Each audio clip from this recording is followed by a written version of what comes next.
Աստված օրհնի ամենքիս։ Տերը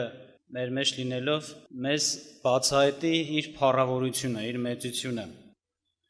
Մենք տեսնում ենք, որ Աստված մարդու համար ծրագիր ունի պատրաստված եւ այս ծրագրի իրականացման համար Աստված իր որդուն է ուղարկում աշխարհ։ Սուրբ Գիրքը վկայություն է տալիս Քրիստոսի երկու գալուստների մասին։ Երկու անգամ Քրիստոս պիտի աշխարհ գա, երկիր գա։ Առաջի անգամ նա եկավ այսպես, նա ծնվեց, ինչպես ամեն մարդ ծնվում է, ծնվեց մարդուց, կնոջից ավելի ճիշտ, հույսից, Մարիամից, եղավ մեծացավ, եղավ աշխարհում, շփվեց, վարվեց մարդկանց հետ եւ այն ինչ որ որոշված էր իր համար եւ ծրագրավորված, հաստատված էր Աստծոց, կատարվեց, իրականացավ եւ երկին գնաց Տերը։ Սա նրա առաջի գալուստն էր, բայց Սուրբ Գիրքը նաեւ խոսում է, որ Քրիստոսը մեկ անգամ էլ երկիր պիտի գա, բայց ոչ շատ նման այսպես ասեմ, ինչպես առաջի անգամ, նա Քրիստոս մարդացավ եւ նա մարդ կլինի, էլ պետք չի մեկ անգամ երկիր գալուց էլ նորից ծնվի, այդպիսի բան չկա։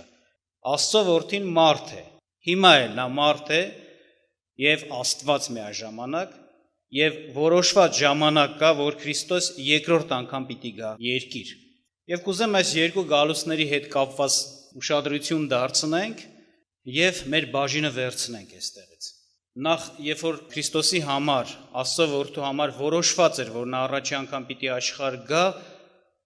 նպատակով, ծրագրով, նաև խոսում էր, թե ինչի համար պիտի գա եւ ինչ պիտի անի եւ ում համար պիտի գա։ Ուզեմ կարդամ Ղուկաս ավետարանից մի հատված, որտեղ խոսում է այն մասին, որ Տերը վկայություն տվեց իր համար, թե ով է ինքը եւ ինչի համար է եկել։ Ղուկաս ավետարան 4-րդ գլուխ 16-ից 21 խոսքերը։ Եկավ Նազարեթ, ուր որ մեծացել էր, եւ իր սովորության պես շաբաթ օրը ժողովարան մտավ եւ կանգնեց, որ կարդա։ Եվ Եսայիա մարգարեի գիրքը տրվեցավ նրան, եւ երբ որ գիրքը բացավ, այնտեղը գտավ, ուր գրված էր. Տիրոջ հոգին ինձ վրա է, որի համար էլ օծեց ինձ, նա ինձ ուղարկեց աղքատներին ավետարանելու, սրտով կոտրվածներին բժշկելու, գերիներին թողություն քարոզելու եւ կույրերին տեսություն, խոցվածներին արձակելու ազատելով, Տիրոջ ընդունելի տարին քարոզելու։ Եվ գիրքը խփեց, պաշտոնյային տվեց, նստեց։ Եվ ժողովարանի մեջ ամենքի աչքերը նրան էին մտիկ տալիս։ Եվ նա սկսեց ասել նրանց, թե այսօր այս գիրքը կատարվեցավ ձեր ականջներում։ Տեսնում ենք, որ մտավ ժողովարան եւ տվեցին, որ կարդա Սուրբ Գրքից, Եսայիա մարգարեությունից կարդա, եւ ինքը բացեց եւ կարդաց, ինքը բացեց եւ կարդաց այնտեղը, որ գրված էր նշվածը։ Սա Եսայիա մարգարեության 61-րդ գլխի առաջի 2-3 խոսքերն են, որ Տերը կարդաց, եւ ժամանակում դա մարգարեական վիճակ ուներ այս խոսքը, այսինքն մի բան, որ ասվել էր եւ ապագայում պիտի կատարվեր։ Խոստացվել էր, որ սա անպայման պիտի լինի, որ Աստված իր փրկչին պիտի ուղարկի Մեսիային, որ պիտի նա գա եւ այսպիսի բան պիտի անի այս մարդկանց համար։ Բայց երբ որ Տերը կարդաց վերջացրեց, ասում է ամենքը սպասում են, որ ինքը պիտի մեկնաբանի, խոսի այս հատվածի հետ կապված։ Եվ ինչ ասեց ինքը. այսօր այս գիրքը կատարված ձեր ականջներում, այսինքն այս ինչ որ գրված է, սրանք արդեն մարգարեական կարգի վիճակ չունեն, իրականացված փաստ է։ Բնական է ինքը խոսում էր իր մասին, իր գալուստի հետ կապված, խոսում էր, որ այո, այն ինչ որ խոստացել է Աստված, այսօր իրականացրեց։ Քրիստոսը աշխարհ է եկել առաջի անգամ հենց այս նպատակներով, որ գրված էր այստեղ։ Եվ ես կուզեմ այս նպատակների վրա ուշադրություն դարձնենք եւ ուշադրություն դարձնենք ում համար է եկել։ Ընդհանրապես մենք գիտենք, Աստված սիրեց ամբողջ աշխարհի մարդկությանը եւ Աստված բոլոր մարդկանց համար Քրիստոսին ուղարկեց։ Բայց սա մենք տեսնում ենք, որ Քրիստոսի կատարած գործը, Քրիստոսի վրա դրված ծրագիրն ու նպատակը իրականացավ այն մարդկանց կյանքում, ովքեր, ասած ասած, որոշակի սպասում ու վերաբերմունք ունեին Քրիստոսի հանդեպ։ Հենց իր գործունեության ժամանակ Տեր Հիսուս Քրիստոսին, օրինակ շատ ժամանակ մարդիկ մեղավորների հետ շփվելու հարցում մեղադրում էին։ Եվ Տերը այսպիսի խոսք էր ասում, որ ես չեկա արդարների համար, այլ մեղավորների համար կանչելու ապաշխարության, կամ ես եկա կորածին գտնելու եւ ապրեցնելու համար։ Այսինքն ցույց էր տալիս այն մարդկանց, ում համար ինքը եկել է։ Իսկ ովքեր որ իրանց օրինակ արդար էին տեսնում, Քրիստոսը եկել էր, բայց նրանք ոչինչ չէին կարող վերցնել Քրիստոսից, որովհետև իրանք իրենց արդար էին տեսնում։ Ու պարզ ասում է, հիվանդները կարոտ ունեն բժշկության։ Իրոք մարդը, որ հիվանդ է, կարիք ունի, կարոտ է, որ ինքը բժշկվի, ինքը ակնկալիք սպասում ունի բժշկից, բայց եթե մեկը առողջ է, գնում է բժշկի մոտ, կարիք ունի բժշկին, կվերցնի բժշկից ինչ-որ մի բան, ոչինչ, որովհետև ինքը առողջ է, կարիք չունի այդ անձին, այդ մասնագետին։ Նմանապես այստեղ ներկայացված է, թե ովքեր կօգտվեն Քրիստոսից, ինչ կանի Քրիստոսը այս հասցեով մարդկանց կյանքում, եւ հասկանում ես, որ ովքեր որ այսպիսին չեն, թեկուզ Քրիստոս նրանց համար էլ խաչվեց, թեկուզ Աստված նրանց համար էլ էր ուղարկել Քրիստոսին, բայց այդ մարդիկ ոչինչ չեն առնի Տիրոջից։ Դրա համար ես կուզեմ ուշադրություն դարձնենք մեր անձերի համար։ Նախ ինչ ներկայացվեց։ Խոսում է, որ ինքը հատուկ օծված է, հատուկ ուղարկված է, մեսիա է, այսինքն նրա վրա հատուկ առաքելություն մեսիա դրված մարդկության համար։ Ինչ անելու։ Ներկայացվեց, որ աղքատներին ավետարանելու, այսինքն նա եկել է աղքատների համար։ Նրա ավետարան գիտենք ինչ է նշանակում, ավետիս, բարի լուր, չէ՞։ Բարի լուրը, որ պիտի տրվի, ու իրոք մարդիկ պիտի դա իրենց համար ուրախություն ընդունեն, իրոք աշկալուսանք ընդունեն, ուրախանան, ցնծան, բարի լուր դա պիտի լինի իրանց համար, դրանք աղքատներն են։ Իհարկե, մեկը կարող է ասի, այնքան աղքատ ծանոթներ ունեմ, որ ավետարանը խոսում ես, հեչ էլ չեն ուրախանում։ Իսկապես սպասելիք մի լուր էր, որ իրանք դրան սպասում էին եւ եղավ դա, կատարվեց դա։ Չէ, հասկանում ես, որ այս ֆիզիկական աղքատության խնդիրը չի ստեղ խոսում։ Այսինքն այն ամենը, ովքեր որ Աստծուց սպասում ունեին, Աստծուց, ասենք ասած, ակնկալիք ունեին, Աստծո կարիք ունեն, կարիքավոր մարդկանց համար է բարի լուր ավետարան դառնում, Քրիստոսի կատարած գործը ուրախություն դառնում, աշկալուսանք դառնում, ովքեր կարիքավոր են, հոգևոր հարցերում, Աստծո հետ կապված հարցերում կարիքավոր են, պակասություն ունեն, աղքատը նա է, որ չունի եւ փնտրում է եւ ուզում է ունենալ։ Եվ ամեն ովքեր Աստծուն են փնտրում, Աստծուց ողորմության կարիք ունեն, ակնկալիք ու սպասում ունեն, Աստծո պատասխանը բոլորին Քրիստոսն է։ Ահա իմ որդին, ահա օրհնության աղբյուրը, ահա ձեր համար, ասած ասած, ամեն ինչ որ պետք է ձեր կյանքի համար եւ դուք ինձ վրա հույս եք դրել։ Նրանց համար ավետարան է իսկապես Քրիստոսի գործը։ Իսկ բնական ով հագեցած է, ով բավարարված է, ով ունեցածի նման է իրան տեսնում, ոչ մի բանի կարիք չունի, Քրիստոսի գալը, Քրիստոսի կատարած գործը իր համար իր կյանքում ոչինչ չի փոփոխելու, որտեղ ինքը սպասում չունի, որ իր համար դա ուրախություն լինի։ Չունի սպասում մի լավ բանի, պակասություն ունի, որ պիտի լրացվի ասում, չունի։ Դրա համար բնական է, եթե ուզում ենք Տիրոջ կատարած գործը կենդանի լինի մեր կյանքում, ազդեցիկ, ներգործող, պտուղ բերող, մենք Աստծո կարիք ունեցող մարդիկ պիտի լինենք։ Շատ տեղերում Տեր Հիսուս Քրիստոս ասում էր. «Եկեք ինձի ծարավացներ, եկեք ինձի հոգնածներ, բեռնավորվածներ, սովածներ», սրանք բոլորը կարիքավորներ են, նա կարիքավորներին էր կանչում։ Ով որ ծարավ է, թող գա,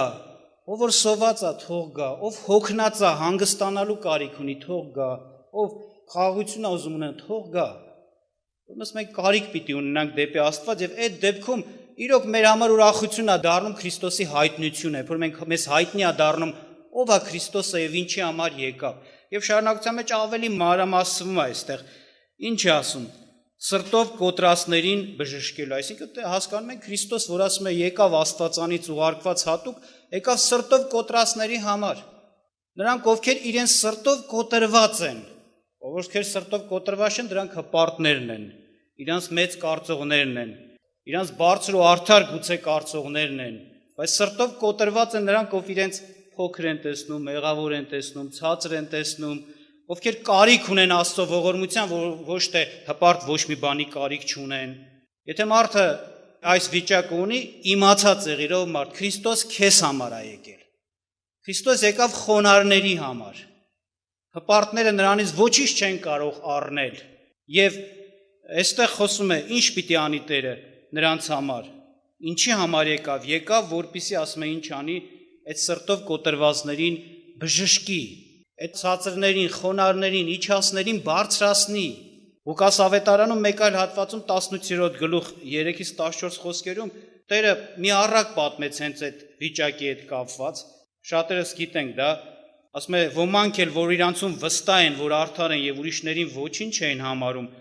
այս առակն ասավ, երկու մարդ վեր ելան տաճար աղոթք անելու, մեկը փարիսեցի, մյուսը մաքսավոր։ Փարիսեցին առանցին կանգնած այս էր աղոթքանում, ով Աստված, գոհանում եմ քեզանից, որ չեմ այնպիսին, ինչպես ուրիշ մարդիկը,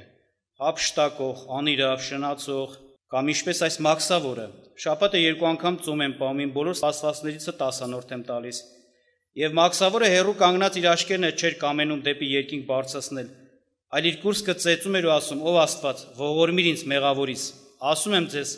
թե սա արդարացված իջավ իր տունը, քան թե նա, որովհետև ամեն ինքն իրեն բարձրացնողը կխոնարհվի, եւ ինքն իրեն խոնարհեցնողը կբարձրանա»։ Շատություն դարձեցիք։ Խոսեց երկու անձի մասին։ Մարդ, որը խոնարհ էր, իրոք իր անձը ցածրացրել էր Աստծո առաջին, խոնարհեցրել էր, որովհետև տեսնում էր իր ով լինելը, մեղավոր, վատ, չար կյանքի տեր, ասենք ասած փոքր, ողորմության կարիք ունեցող, եւ ասում անգամ ամաչում էր Աստծուն աչքերին նայել, ասես կոպիտ ասած երկինք նայել, եւ աչքերը գետին գցած խնդրում էր ողորմիր ինձ մեղավորից։ Իսկն ինքը իր անձը խոնարհեցրեց, իրան ներկայացրեց Աստծո առաջին մեղավոր մեկը, կարիքավոր, Աստծո ողորմության կարիք ունեցող, այն մյուսը տենց չէր։ Ես սենց եմ, լավն եմ, շատ լավն եմ ես, համեմատած մյուսների ավելի լավն եմ։ Եվ ասում է, ճիշտ է, որ հենց իրական վիճակը ներկայացեց, իր մեղավոր վիճակը ներկայացեց, ցածր ընկած վիճակը։ Այդ ցածր ընկած վիճակից Աստված նրան ինչ արեց, բարձրացրեց։ Քրիստոսը բարձրացնում է ամեն նրանց, ովքեր իրանց վիճակը տեսնելով, իրոք խոնարհեցնում են իրանց անձը, ցածրացնում են Աստծո առաջին, խոստովանում են իրենց իրական ով լինելը, եւ այստեղ ավետիս կա, աչքալուսան կա, ով խոնարհ, քեզ Աստված բարձրացնելու է, ով մեղավոր, քեզ Աստված արդարացնելու է, բարձրացրեց, արդար դարձրեց, ջնջեց, մաքրեց ամեն մեղք։ Եվ Սուրբ Գիրքը հենց այդպես պատգամ ունի, խոնարհվեցեք Աստծո ձեռքի տակ, Հակոբոս առաքյալն է ասում, եւ ժամանակումը նա ձեզ ինչ կանի կբարձրացնի։ Մեղավոր մարդուն ա դիմում։ Մի ասեք արդար եմ, մի ասի ով մարդ մաքուր եմ, կարիք չունեմ, ինչպես էս փարիսեցին, այլ իրոք խոնարհեցրու քո անձը, եւ Տերը քեզ հենց մաքուր ու արդար ու սուրբ կդարձնի։ Եվ բնական է, այն մարդը, որ տեսնում է իր վիճակը, Քրիստոսի կատարած գործը, Քրիստոսի գալուստը նրա համար աշքալուսանք բարի լուր է, որովհետև ինքը ոչ միայն տեսնում է, այլ ցավ է քաշում իր վիճակի վրա։ Չի ուզում այդ վիճակի մեջ մնա, փնտրում է, որպեսզի իրեն բժշկություն լինի, ազատագրում լինի այդ վիճակից։ Եվ Աստծո բարի լուրը սա է, Քրիստոս քեզ բարձրացնողն է, իր խաչի գործով քեզ բարձրացնելու է, եթե դու խոնարհվես իրոք Աստծո ձեռքի տակ։ Կարելի ասել Տերը հավանում է եւ եկել է խոնարհների համար։ Հպարտները, իրենց մեծ տեսնողները ոչինչ չեն ստանա Քրիստոսից։ Ոչինչ չեն վերցնի Տիրոջից։ Աստծուն այսպես են ճանաչում, ինչպես Սուրբ Գիրքն է ներկայացնում, նա պլպլացող պատրույկը չի հանգցնի, ջաղջաղված եղեգը չի փշրի։ Եթե ես ինձ տեսնում եմ ջաղջաղված եղեգ, Տերը կկառուցի մի ամուր եղեգ կդարձնի։ Տերը հենց դրա համար է եկել, բժշկելու, բարձրացնելու խոնարհին, շնորհ փոխանցելու, շնորհ տալու խոնարհին, կյանքի մեջ դնելու, արդարացնելու խոնարհին։ Իսկ հպարտները ոչինչ չունեն Տիրոջից։ Տիրոջ բարի լուրը նրանց համար է, ովքեր իրենց գերությունն են տեսնում, ասում է, ինձ ուղարկեց Աստված, որ գերիներին թողություն քարոզվի։ Այսինքն մինչև որ մարդը իր գերի լինելը չտեսնի, այդ թողությունը չի գտնի։ Ասենց ասած հասցեն էսա, Տերը գալիս է, եկել է նրանց համար, ովքեր իրենց ճանաչում են, տեսնում են գերի։ Իհարկե սա ֆիզիկական գերությունը չի։ Այն մարդը, որ իրոք ճշմարտությունն է խոստովանում իր վիճակի հետ կապված, ոչ միայն մեղքեր է գործում, այլ գերի է մեղքին։ Մարդիկ շատ հպարտ են իրանց պահում շատ ժամանակ, իրանց թվում է հենց այնց էլ խոսում են, չլնող բան չկա, բայց մի հատ քո մի մեղքից, մեղք գործելու սովորույթից ազատվի, էլի տենամ կարող ես։ Չեն կարողանում, գերի են։ Շատ ժամանակ գիտեք ոնց է, երբ որ մարդը դեռ չի փորձել, փորձանի որ ազատվի, իրան թվում է կազատվի, այդտեղ ինչ կա որ օրինակ սուտ խոսելու սովորություն ունի, հանգիստ կարա թողնի, ինչ այլ է, մեկ քիչ մենակ ուշադիր լինի իր վրա։ Բայց հենց սկսում է աշխատել իր վրա, տեսնում է, էսի շատ ծանր բան է։ Էսի գերություն է, կապանք է։ Էսի մի հզոր ուժ է, որ իրան բռնել է ու ստիպել է տալում, աշխատեցնում է այդ ուղղությամբ, ստել է տալիս։ Եվ ինքը ինչքան աշխատում է, չի կարող դրա դեմը առնի։ Իրոք մարդը այս վիճակն ունի, եւ բնական է, եթե ինքը անկեղծ գտնվի, պիտի աղաղակի Աստծուն, ասի՝ Տեր Աստված, ինձ ողորմ է, ինձ օգնի։ Ինձ փրկիր մեղ գործելուց, որտեղ մեղ գործելով դատապարտություն է գալիս։ Իսկ մահվան է մարդը գնում, գերված է մահվան տարվելուն, բռնել է մեղքը գերի ու տանում է մեռնելու, կորուստ, տանջանք։ Եվ դրա համար էր Պողոսը աղաղակում, երբ որ հայտնաբերում էր այս վիճակը. Ինչ ողորմելի մարդ եմ ես, ով ինձ կազատես մահի մարմնից։ Բայց հետո փառք է տալիս Քրիստոսին, որովհետև նրանք, ովքեր որ իրոք սպասում են, որ Աստված իրենց ողորմություն անի, Աստված պատասխանում է մարդուն։ Ահա իմ որդին։ Քրիստոս աշխարհ եկավ գերիներին թողություն քարոզելու համար։ Քրիստոսի կատարած գործով մարդը ազատվում է մեղ գործելու իշխանությունից։ Նա կարող է այդ մեղ չգործել շնորհիվ Քրիստոսի կատարած գործին, շնորհիվ Քրիստոսի։ Եվ սա դառնում է մարդու համար իրոք ավետիս։ Նաև խոսես այս մասին կույրերի տեսություն տալու համար Տերը եկավ։ Այսինքն նորից հասցեով է Տիրոջ գալուստը։ Ում համար է եկել։ Կույրերի համար է եկել։ Թող ոչ մեկ չվիրավորվի։ Ես ինքս ինձ համար կարամ վստահաբար ասեմ, ես կույր էի, հոգևորապես կույր։ Ես ոչինչ չէի հասկանում, գուցե ֆիզիկական աշխարհում ինչ-որ բաներ կարծես թե հասկանում ես sense, բայց հոգևոր իմ կյանքի համար ոչինչ չէի տեսնում։ Եվ նա որ սա կհասկանա, կգիտակցի, Տերը հենց նրա համար է եկել, որ նա տեսողություն ստանա։ Հենց Տերը խոսեց Հովանո ավետարանում 9-րդ գլխում ասեց. Ես լույս եկա աշխարհ, որ կույրերը տեսնեն։ Տեսնեն, գիտակցեն, իսկ սա շատ կարևոր է։ Հենց Տեր Հիսուս Քրիստոսը մի sense ասած գործ էր կատարում, ուշադրություն դարձեք, որ մարդիկ, ովքեր իրենց sense ասած չհասկացող, չտեսնող էին իրանց ընդունում, նրանք առանձնանան եւ Տերը նրանց հետ աշխատանք տաներ, որ նրանք տեսողություն ստանային։ Թեկուզ գիտեք ոնց, շատ հաճախ կարող է մարդու համար անհասկանալի թվա, թե Տերը կարար պարզ խոսել, բայց ինչու էր Տերը այդպես խոսում, որպեսզի ովքեր որ sense ասած իրանց չիմացող կտեսնեն ու կարիք ունենան, որ իրանց բացատրվի, լուսավորվեն, իմանան, դրանք առանձնանան։ Ու Տերը նրանց հետ աշխատանք տանի։ Ու տեսնում ենք, օրինակ Սերնացանի առակը պատմեց, ժողովուրդներից շատերը թողեցին գնացին, բայց ովքեր որ կարիք ունեին, որպեսզի Աստված իրենց հասկացներ, խոսեր, մոտեցան Տիրոջը։ Մեզ բացատրի, մենք չհասկացանք։ Ուզեցին ասել, մենք չտեսանք, իրոք կույր ենք, մենք չիմացանք, անգետ ենք։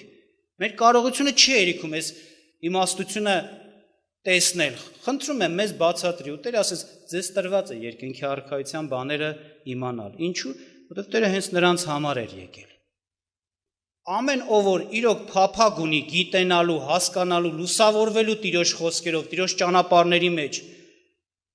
իրանց համար աչքալուսանքը Աստված իր որդուն է ուղարկել, Քրիստոսին է ուղարկել, որ քեզ առաջնորդի քո համար լույս լինի։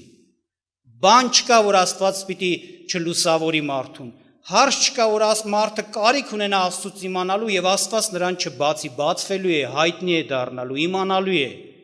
Որտեւ Քրիստոսը մեր լույսն է, աշխարհի լույս, մեզ լույս։ Բայց ում համար, ովքեր որ իրենց տեսնում են կույր։ Նրանց համար ուրախություն է Քրիստոս գտնելը, որտեղ նրանք փնտրում են լույսը, լույսը աշխարհ եկավ։ Եվ նրանք ասում են, ինչ կստանան տեսողություն։ Թող Աստված օրհնի մեզ։ Մենք տեսնենք մեզ, արդյոք օրինակ այս թվարկած մարդկանց ցանկում ենք, ցուցակում ենք, եթե այո, ապա իրոք մենք կցնծանք, ուրախանանք, ավետիս կլինի Քրիստոսի մասին իմանալը։ Մեզ սպասվածը կարդարանա, բայց եթե ոչ, մենք ոչ մի ուրախություն չենք ապրի Քրիստոսի գալուստի հետ կապված։ Դա մեզանից հեռու մի օտար բան կլինի, ոչ մեզ համար։ Նաև այստեղ ասեց խոցվածներին արձակելու, այսինքն նրանք ովքեր խոցված են, հարվածված են, վերջապես մարդը մահվան գերի է, չէ՞ այսպես ասեմ։ Մահը մարդու վրա տիրում է ու նրան դատաստանի է տանում եւ Տերը արձակելու է մահվան իշխանությունից մարդուն։ Եվ օգնելու է, որպեսզի մարդը մահվանից կյանքի մեջ ապրի։ Եվ կուզեմ հիշեցնեմ, ասենք, մարդու տարօրինակությունը, որ մարդիկ իրենք էլ են հասկացել։ Հենց այսպիսի վիճակ գոյություն ունի բոլոր մարդկանց մեջ։ Գերի մարդիկ են, կույր են, խոցված են, մեղավոր են, բայց իրանց այդպես չեն կարծում ու չեն տեսնում։ Ես սրա համար զրկվում են Աստծո օրհնությունից։ Շատ ենք ասել այդ մասին, մի երգ կա, որ դիպուկ է խոսում մարդու, ասենք, վիճակի մասին, սխալ մտածելակերպի ինքնախաբեության մասին, տարօրինակ մարդ հարարած։ Շատ էլ լսած կլեք, կարծեմ Հարութ Փամփուխչյանն է երգում, Ձախ Հարութ, որ ասում է։ Ինչ ասում, ասում է, խավարի մեջ ես, դու քեզ կարծում ես, թե լույսի մեջ։ Դու գերի կապված, շղթայված ես, քեզ ազատության մեջ ես տեսնում, որպես թե արծիվի նման թռչում ու սլացք ունես։ Էս է մարդը։ Բայց թող Տերը օրհնի մեզ, որպեսզի մենք մեր իրականությունը տեսնենք եւ այդ ժամանակ Քրիստոսը մեզ համար կլինի բժշկող, ազատող, սրբող, բարձրացնող, ասենք, մաքրող եւ ամեն ինչ որ Տերը մեզ համար որոշել է։ Ուրեմն տեսնում ենք, որ Քրիստոս աշխարհ եկավ, ընդ որում ուշադրություն ենք դարձնում Տիրոջ աշխարհի վրա լինելու ժամանակ Տերը երբեք ոչ մեկի չդատեց, այլ խոսեց, հասկացրեց, որ այդ ժամանակները չի, հիմա չեմ, ես ոչ մեկի չեմ դատելու։ Ուզեմ օրինակ կարդամ Հովանու 3:17-ը ձեզ համար, որ ասում է, որովհետև Աստված որդին չուղարկեց աշխարհ, որ աշխարհին դատե, այլ որ աշխարհը նրանով փրկվի։ Ուրեմն Քրիստոսը չեկավ առաջի անգամ, որ աշխարհ դատի, չեկավ մեղքը, ասենք ասած, տեսնելու եւ մեղքի անպատասխան դատ անելու, չէ՞, տեսնում ենք, ոչ մի տեղ նա դատ չարեց։ Անգամ հիշում եք այն կինը, որ շնության մեջ հայտնապես բռնվել էր եւ ուզում էին դատեին, քարերով սպանեին։ Եվ երբ որ Տերը խոսք խոսեց ու բոլորը քարերը գցեցին ու հեռացան, Տերը ասեց. ես էլ քեզ չեմ դատում։ Գնա եւ ինչ, էլ մի մեղանչի։ Այսինքն Քրիստոս չէր եկել դատ անելու համար, մեղքը պատժելու համար առաջի անգամ։ Նմանատիպ խոսում է Մատթեոս ավետարան 9:13-ում, ասում է, գնացեք սովորեցրեք, թե ինչ է, ողորմություն եմ կամենում եւ ոչ թե զոհ, որովհետեւ ես չեմ եկել արդարներին կանչելուն, այլ մեղավորներին ապաշխարության։ Խոսեց այս մասին, որ Տերը ողորմություն է կամենում։ Ողորմության ժամանակներ, ուզում է ողորմել, դրա համար եկավ։ Թեկուզ մեղավորա, չարնա, վատնա, բայց նա չի եկել նրան հանդիմանի ու դնի դատի իր արածների համապատասխան։ Էս էլ բարի լուր է, էս էլ ավետիս մարդու համար, որ ով մեղավոր մարդ, այս ժամանակների մեջ Աստված քեզ ողորմություն է կամենում միայն անել, չի ուզում դատել։ Դատաստանի օրեր չեն սրանք։ Ասում է, ողորմություն եմ կամենում, ոչ թե զոհ, հարված չի բերում Տերը, ողորմություն է ուզում։ Եվ հետաքրքիր է խոսքը, ես չեկա արդարներին կանչելու, այլ մեղավորներին ապաշխարության։ Այսինքն Տիրոջ առաջի գալուստի նպատակը էսա, մեղավորների համար եմ եկել եւ ոչ թե արդարների։ Հասկանում ես, արդարները ճակերտավոր արդարներն են, ովքեր որ ինչ իրանց արդար են տեսնում, որտեղ իրականության մեջ արդար չկար, մեկն էլ չկար։ Բոլորն են մեղավոր, բայց ովքեր իրանց արդար են տեսնում, նրանց Տիրոջ գործը չի ընդունվի նրանց կյանքում, հետաբար նրանց համար չի եկել։ Եվ տեսնում ենք էլ, իրոք Տիրոջը շատ դեպքերում հանդիմանում մեղադրում են, ասում են մեղավորների բարեկամ, չէ՞, տես են ասում։ Նստում է ուտում, ասում ենք շփվում, հաղորդակցում էր օգնելու համար, նրանց հետ լինելու համար, որ նրանց կանգնեցներ, արդարացներ, բարձրացներ։ Բայց խիստ հակառակ է երկրորդ գալուստի նպատակը։ Եթե հիմա աշկալուսան կա մեղավորի համար, ով մեղավոր, Քրիստոս քեզ համար եկել է, որ դու ազատվես մեղքից, քեզ չի դատում, ուզում է փրկի, սրա համար կյանք է դրել, մեռել ու հարություն է առել։ Բայց երկրորդ գալուստի համար այդպես չի ասվում։ Մենք գիտենք, նորից եմ ասում, Սուրբ Գիրքը վկայություն է տալիս այս մասին, Աստված նախատեսել է, որոշել է ու որոշած ժամանակին էլ Հիսուսին երկրորդ անգամ պիտի աշխարհ ուղարկի։ Տերը պիտի գա եւ ամբողջ աշխարհը, բոլոր մարդիկ իրենց աչքերով պիտի տեսնեն Քրիստոսին գալուց։ Ոչ մեկից ծածկված դա չի լինելու։ Եվ ինչի համար, կարելի է այսպես ասել, նա այս անգամ խիստ հակառակ նպատակով է գալիս։ Արդեն արդարների համար է գալիս, մեղավորների համար չի գալիս։ Տեսեք, այստեղ կարդացի, ասեց, ես արդարների համար չեմ եկել, այլ մեղավորների։ Հիմա հակառակ, արդարների համար է գալիս, մեղավորների համար չի գալիս։ Այսինքն նրանց համար գալ, արդեն այստեղ հասկանում ես, Աստծով արդարացված, մաքրված, սրբված մարդկանց համար բարի կլինի Քրիստոսի գալուստը։ Օգուտ ու արդյունք կլինի Քրիստոսի երկրորդ գալուստը, բայց մեղավորների համար վայ, գրված է վայ։ Հենց ամբողջ հայտնությունը, որ կարդում ենք, կամ տարբեր թղթեր Սուրբ գրքից, որ կարդում ենք գրքեր, պարզ խոսում է, որ Տերը